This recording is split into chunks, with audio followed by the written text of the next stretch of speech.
के मानवीय रूप को भी देखने की आदत डालनी होगी। आप राम को एक मानवीय रूप में देखो तो आपको मालूम पड़ेगा, ओ ये तो बहुत बड़े महापुरुष। और आप जब आप भगवान मानोगे तो भगवान तो बड़ा होता ही है, तो बात क्या है फिर। आप भगवान शिव के मानवीय रूप को देखो नारायण। भगवान शिव ने ब्रह्मा जी को कहा मैं विवाह तो करूंगा, लेकिन मैं ऐसे नारायण ऐसे स्त्री से विवाह करूंगा जो मेरी साधना में बाधा न बने, ऐसा बोला है शिव जी। शिव जी ने कहा कि मैं अपनी साधना में बाधा नहीं बनाना चाहता, मैं ध्यान करना चाहूंगा तो वो भी ध्यान करे, मैं योग साधना में रत रहूं तो वो भी योग साधना में रत हो। ब्रह्मा जी ने कहा साक्षात पराम्बा केवल आपके साथ विवाह करने के लिए जन्म ग्रहण किया है, उसका नाम है सती, उसके साथ आपका विवाह होगा। वो दक्ष प्रजापति की बेटी हैं। भगवान ने नारायण उनकी परीक्षा भी ली है, और उसके बाद नारायण सती के साथ भगवान का विवाह हुआ। और वो सती भी कोई सामान्य स्त्री नहीं है। आप कल्पना करो कि भगवान शंकर जी के साथ वो हिमालय में रहती हैं, वो कैलाश पर्वत पर भगवान शंकर के साथ रहती हैं, वो कितनी बड़ी तपस्विनी होगी। वो बहुत बड़ी सिद्ध थी नारायण। उसकी शरीर की दृष्टि नहीं थी, आत्मा की दृष्टि, आत्मा की दृष्टि थी। भगवान शिव समाधि में रहते कैलाश पर्वत पर, और वो भगवान शिव के साथ वो भी समाधि में रहती थी। और वो भगवान शिव की समाधि नारायण बहुत लंबी, भगवान शिव की समाधि बड़ी लंबी रहती थी। यहां तो कोई शब्द नहीं है। भगवान शिव समाधि में बैठे हैं तो बैठे ही हैं, 6-6 महीने समाधि में। भगवान शंकर 6-6 महीने समाधि में। और उस समय सती क्या करती होगी? 6 महीने भगवान शिव समाधि में बैठे हैं, बड़ी कल्पनातीत बात है। नारायण वो भी समाधि में रहते थे, और वो योगिनी, परम योगिनी, षट चक्र भेदन, कुंडलिनी जागरण सती कोई सामान्य स्त्री नहीं है। ये सनातन धर्म बहुत महान है नारायण। यहां पर स्त्रियों को भी परमात्मा को पाने का अधिकार है, साधना करके अपने जीवन के परम सत्य को पाने का पूर्ण अधिकार है। और भगवान शंकर के साथ वो साधना रत रहती। मैं 2011 के आसपास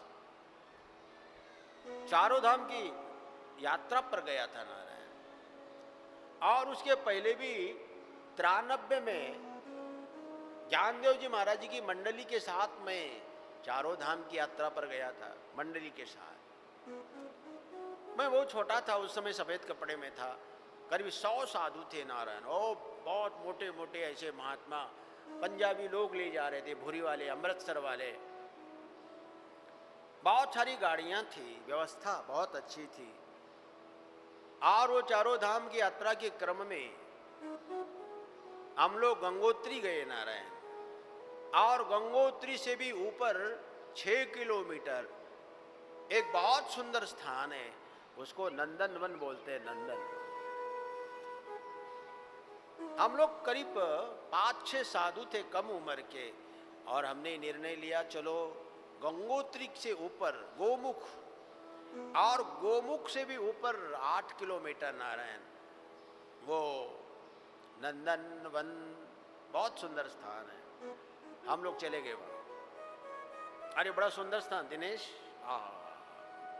साधु महात्माओं ने देखा होगा उसको। नारायण जैसे हम लोग वहां पहुंचे और वो खुला मैदान था वहां पर, बहुत ऊंची चोटी, और उस चोटी के ऊपर चंद्रमा की तरह बर्फ चमक रही थी, सूर्य की किरणें उसके ऊपर पड़ रही थी। परम आनंद में डूबे हम तो नाचने लगे वहां। बहुत सुंदर फूल खिले हुए थे और वो झरने का जलपान किया। वहां कोई आदमी नहीं मालूम पड़ रहा था, केवल काले काले कव्वे उड़ते हुए दिखाई दे रहे थे। हम थोड़ा और आगे बढ़े, अचानक हम रुक गए नारायण, और हमने देखा एक पत्थर के अंदर एक छोटा सा छेद है।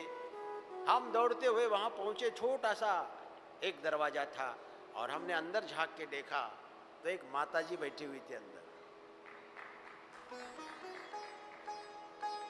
और उसकी उम्र करीब करीब 60 वर्ष की उम्र रही होगी नारायण, 55-60 वर्ष के अंदर, और बहुत शांत भाव से नारायण।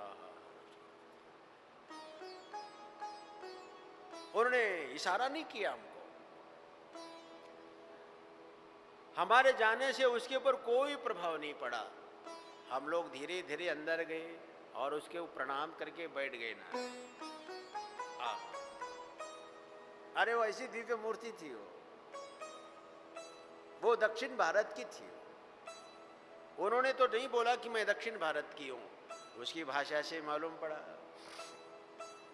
फिर हमने धीरे धीरे उनको पूछना शुरू कर दिया। उन्होंने कहा, बाबा हम तो पूरे साल भर यहीं रहते हैं,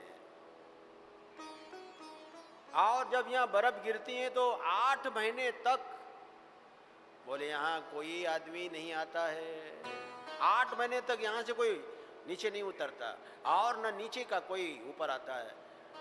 बोले व्यवस्था करके रख लेते यहाँ पर। कई वर्षों से वहां रह रही थी नारायण, कई वर्षों से। और उन्होंने कहा कि यहाँ से मैं अब यहीं से ऊपर के ऊपर मैं मानस सरोवर कैलाश होके आऊंगी। क्या हिम्मत उसकी! आप तो इंदौर से और बड़वा से भी यहाँ खेड़ी घाट आने में डरते हो, और वो मैया नारायण कहाँ पैदा हुई और कहाँ हिमालय में, और वो नंदनवन में 8 महीने 10 महीने आदमी के दर्शन नहीं होते हैं। वो बहुत कम बोल रहे थे, बहुत कम। हमारे प्रश्नों को केवल एक शब्द में जवाब दिया करती थी और मौन होती थी। हम तो बड़े थक गए थे। सुबह 4 बजे हमने एक वो पैकेट था बिस्किट का, पार्ले वाला, उस जमाने में ग्लूकोज पैकेट चलते थे, बड़ी भयंकर भूख थी। उन्होंने अपने आप बोला हम लोगों को, बोले आप थोड़ा घूम फिर करके आओ, मैं थोड़ा तुम्हारे लिए खाने की व्यवस्था कर देती हूँ। माँ का भाव था ना, मातृ वात्सल्य था उसके।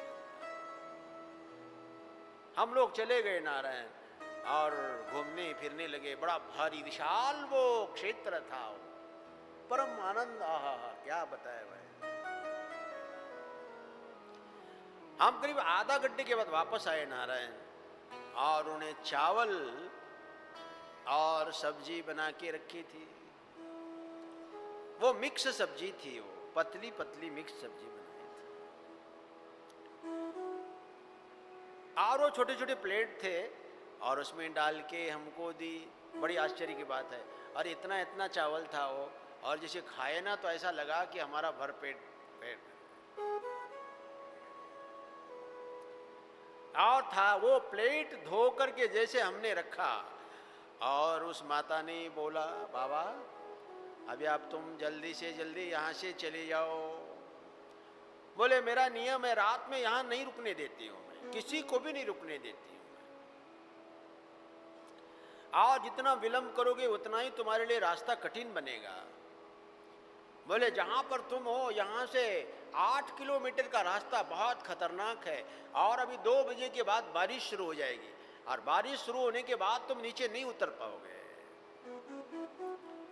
बोले तुम नीचे नहीं उतर पाओगे, तुम गिर जाओगे, और तुम्हारा जीवन सुरक्षित नहीं होगा। उन्होंने कहा कि बारिश होने के पहले तुमको ये 8 किलोमीटर पार करना है, अभी से अभी चले जाओ। 2 बजे के बाद वहां का वातावरण बिगड़ जाता है नारायण, मौसम बिगड़ जाता है। और हमने प्रणाम किया, प्रणाम करके नारायण नीचे उतरे। और उन्होंने सावधान किया था, बड़े तेजी से उतरे फिर हम तेजी से, और जैसे हम गोमुख तक पहुंचे नंदनवन से